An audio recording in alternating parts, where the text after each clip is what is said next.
Hello, welcome back to the reading of the poem of the Man-God, written by Maria Valtorta, Volume 1. Chapter 80, Part 1. Jesus returns to the mountain where he fasted, and to the rock of temptation. 17th January 1945. A most beautiful dawn in the wilderness, seen from the height of a mountainside. It is daybreak. A few stars are still visible, and a very thin arc of a waning moon looks like a silver comma on the dark blue velvet of the sky. The mountain is completely isolated. That is, it is not linked to any other chain of mountains, but it is a real mountain, not a hill. The top is much higher up, but even from the middle of its slope one commands a very wide horizon, because one is well above ground level. In the fresh morning air, as the faint white-greenish dawn light becomes clearer and clearer, profiles and details slowly become visible, whereas before they were hidden in the fog that precedes daybreak. A fog that is darker than night, because the light of the stars seem to diminish and fade away in the transition from night to day. I thus see that the mountain is rocky and barren, split by gorges forming grottos, caves and inlets in its side. It is a real wilderness. Only where there is some earth capable of receiving and retaining the moisture of the rain are there a few green tufts, mainly stiff thorny plants, with very few leaves, and low hard bushes of grass similar to thin green sticks, the name of which I do not know. Below there is even more barren plain, a flat stony ground that becomes more arid as it stretches out towards a dark spot, much longer than wider, at least 5 times longer than wider, which I think must be a dense oasis, which has sprung up in so much bleakness because of underground waters. But when the light becomes brighter, I see that it is nothing but water, stagnant, dark, dead water, a lake of infinite sadness. In the still feeble light it reminds me of the vision of the dead world. It seems to be drawing to itself all the darkness of the sky and all the gloominess of the surrounding area, dissolving in its still water the deep green of the thorny shrubs and stiff grass that for miles and miles around it and above it are the only decoration of the earth. And after filtering so much gloom, it seems to spread it around once again. How different it is from the sunny, smiling lake of Gennesaret. High above, looking at the clear blue sky, which is becoming clearer and clearer, looking at the light progressing from the east in deeper and deeper brightness, one's soul rejoices. But looking at the huge dead lake gives one a stab in the heart. Not one bird flies over the water. Not one animal is on its shore. Nothing. While I am watching so much desolation, I am roused by the voice of my Jesus. Here we are, at the place I wanted. I turn round. I see him behind me with John, Simon, and Judas, near the rocky slope of the mountain, where there is a little path, or rather, where the long erosion of waters in the rainy months has formed throughout centuries a very shallow channel, a drain for the water flowing from the mountain top, and which is a path for wild goats rather than for men. Jesus looks around and repeats, "Yes, this is the place to which I wanted to bring you." Here, Christ prepared for his mission. "But there is nothing here." "You are quite right. There is nothing." "With whom were you?" "With my soul and with the Father." "Ah, you stayed only for a few hours." "No, Judas, not a few hours, many days." "But who served you? Where did you sleep?"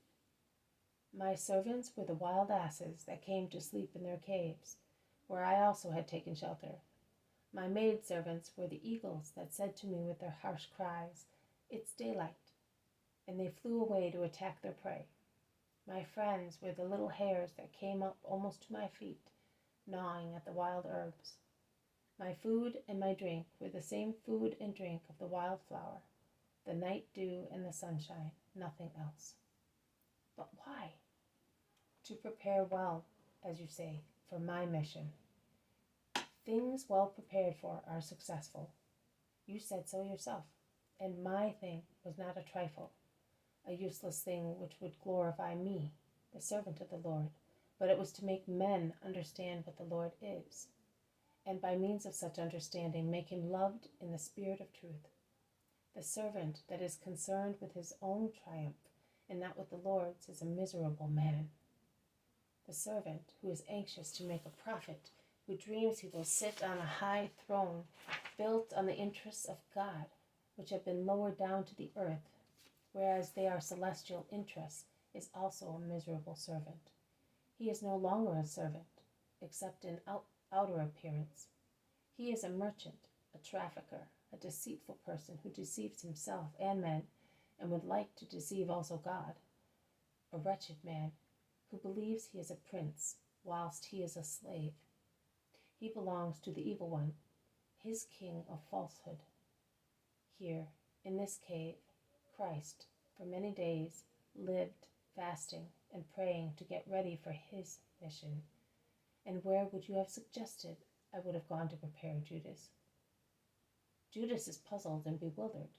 Eventually he replies, I would not know. I was thinking to a rabbi or with the Essenes. I do not know. And was it possible for me to find a rabbi who would tell me more than the power and wisdom of God were telling me? And could I, the eternal Word of the Father, who was present when the Father created man, and am aware of the immortal soul by which he is animated, and of the power of free, capable judgment with which he was endowed by the Creator, would I have gone to derive science and skill from those who deny the immortality of souls, final resurrection, and also the freedom of man to act, attributing virtues and vices, holy and wicked deeds to a destiny which they say is fated and uncontrollable? Certainly not. You have a destiny in the mind of God who creates you. There is a destiny for you. It is the wish of the Father, and it is a destiny of love, of peace, of glory, the holiness of being his children. That is the destiny that was present in the divine mind when Adam was fashioned with dust, and will be present until the creation of the last soul of man. But the Father does not denigrate you in your position of kings. If a king is a prisoner, he is no longer a king. He is an outcast. You are kings because you are free in your small individual kingdoms. In your ego, you can do what you like and how you like. Before you and on the boundaries of your small kingdom, you have a friendly king and two enemy powers.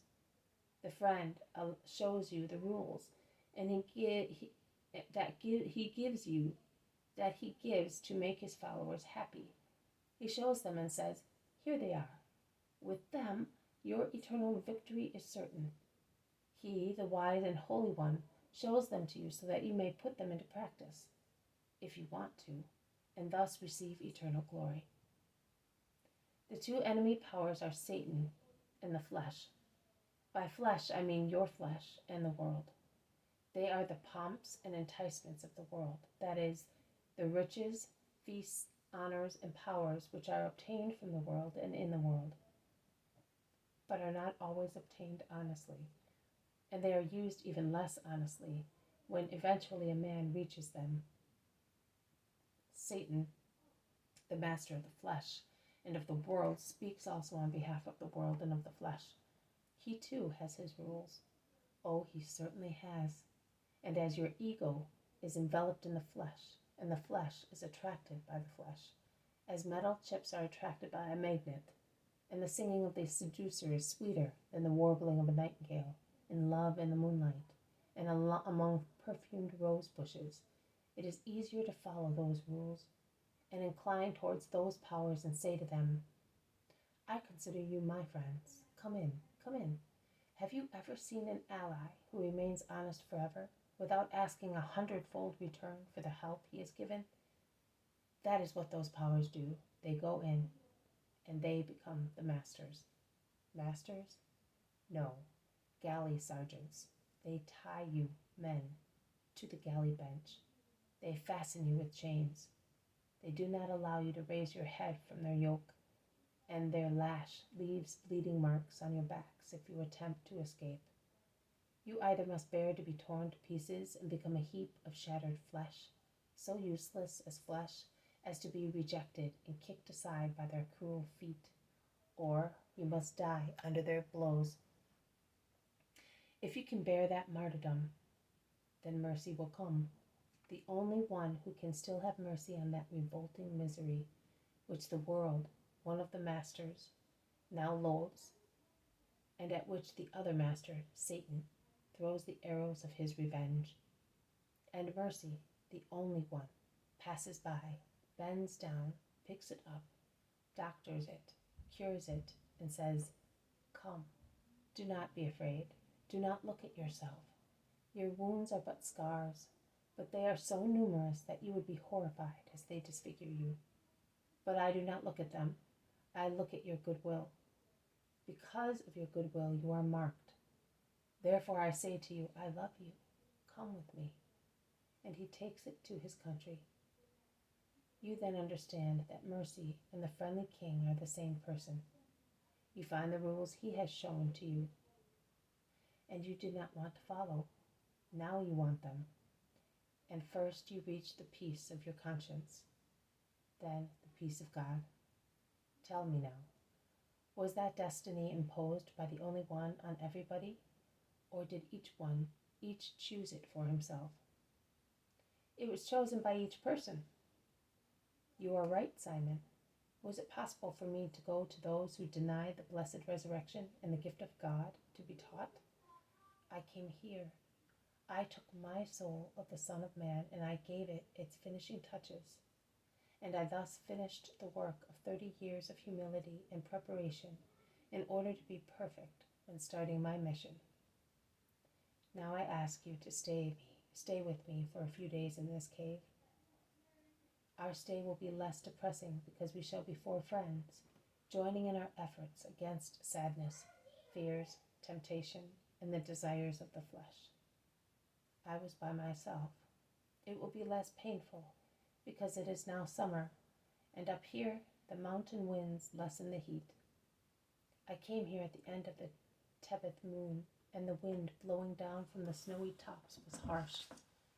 It will be less trying because it will be shorter, and also because we have the necessary food to satisfy our hunger, and in small leather flasks that I asked the shepherds to give you, there is enough water to last us for the days of our stay.